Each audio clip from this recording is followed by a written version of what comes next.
আবার আমাদের জন্য উন্মুক্ত করলেন। এই সময় উনি একটা ভাষণ দিয়েছিলেন। ভাষণের মধ্যে বলেছিলেন, 3টা গুণ যদি মুসলিম নেতাদের মধ্যে থাকে তাহলে সমস্ত কাফেররা হবে মুসলমানদের গোলাম, আর 3টা বদগুণ যদি মুসলমানদের আমির নেতাদের মধ্যে থাকে সমস্ত মুসলমান হবেন হিন্দু খ্রিস্টানের গোলাম। প্রথম ছিল সুলতান সালাহুদ্দিন আল আইয়ুবী বলেছিলেন, মুসলিম নেতা যিনি হবেন উনার প্রথম গুণ হবে উনার কাছে ক্ষমতার কোনো লোভ থাকতে পারবে না। উনি যদি ক্ষমতার লোভ উনার অন্তরের মধ্যে চলে আসে তাহলে গোটা মুসলিম উম্মাহ হবে কাফেরদের গোলাম। আপনাদেরকে যদি আজ আমি জিজ্ঞাসা করি, আরব বিশ্ব বলেন অথবা বাংলাদেশ বলেন, সমস্ত মুসলিম উম্মাহের ইতিহাস যদি বলেন, আমাদের মুসলিম উম্মাদের রাজাবাদ ছাড়া আজকে ক্ষমতার জন্য ইয়াহুদি এবং খ্রিস্টানের কাছে বিক্রি হয়ে গিয়েছে। এজন্য আজকে আমাদের এই দশা। না হলে দেখেন, আজ আমরা ঈদের নামাজ কত শান্তিতে পড়ছি, কিন্তু আপনার আমার মুসলিম ভাই মসজিদ আল আকসার মধ্যে দাঁড়িয়ে নামাজ পড়তে পারে নাই, মসজিদ আল আকসার মধ্যে তারা রীতিমতো তারাবি পড়তে পারে নাই ওই জালিম শাসকদের কারণে। কিন্তু দেখেন, ম্যাপ যদি দেখেন, সমস্ত গোটা আরব বিশ্বের মধ্যে সামান্য এক টুকরো জায়গা যারা দখল করে রেখেছে তাদেরকে আমাদের নেতারা কখনো কিছু বলে না।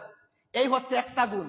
2 নম্বর, সুলতান সালাহুদ্দিন আল আইয়ুবী সেই মসজিদ আল আকসার মধ্যে দাঁড়িয়ে বলেছিলেন, মুসলিম নেতার মধ্যে যদি 2 নম্বর হচ্ছে নারীর প্রতি আকর্ষণ। মুসলিম নেতারা যদি নারীর প্রতি আকর্ষিত হয়ে যায় তাহলে বুঝে নিবেন গোটা মুসলিম উম্মাহ ধ্বংসের পথে চলে যাবে। আজ দেখেন, সৌদির সেই রাজা বাদশারা বাংলাদেশ থেকে মহিলাদেরকে সেখানের মধ্যে কাজের জন্য নেয়, ওপেনলি বলছে, আমাদের কাছে এগুলার প্রমাণ রয়েছে, কাজের মধ্যে নিয়ে তাদের সাথে জিনা ব্যভিচার সহ এরকম কাজ করে, তাদের সাথে অন্যায় অত্যাচার করে।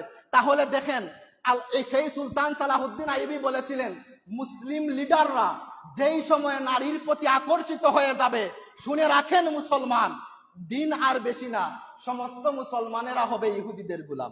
দেখেন, এই দোষে কিন্তু আমরা আজ দোষী। 3 নম্বর হচ্ছে মুসলিম নেতারা যখনই মাদক দ্রব্যের প্রতি আসক্ত হয়ে যাবে, মাদক দ্রব্যের প্রতি যখন মুসলিম নেতারা আসক্ত হয়ে যাবে, আপনারা জেনে রাখেন ওই সময় থেকেই মুসলিমদের অধপতন শুরু হয়ে যাবে।